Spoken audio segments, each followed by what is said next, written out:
dito babawi yung hari ng Tondo dahil hindi lang siya puro senseless na patayan at paghihigante.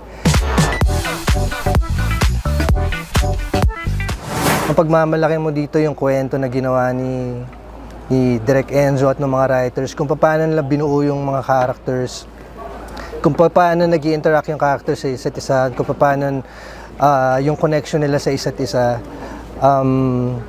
Yun yung doon ko hinahangaan yung team ng Hari ng Tondo dahil hindi lang siya basta senseless na action. Kumbaga, yung action nangyayari siya organic pero hindi siya pilit.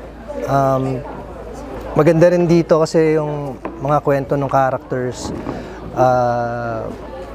wala siyang mga mababait na characters dito eh. So,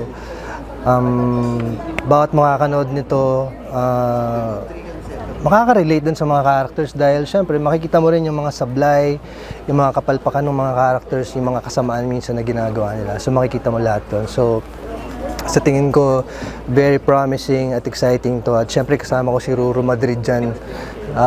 Doon pa lang makikita nyo na kung gaano siya kaseryoso sa mga ginagawa niya after Green Bones lalo na. At ayun.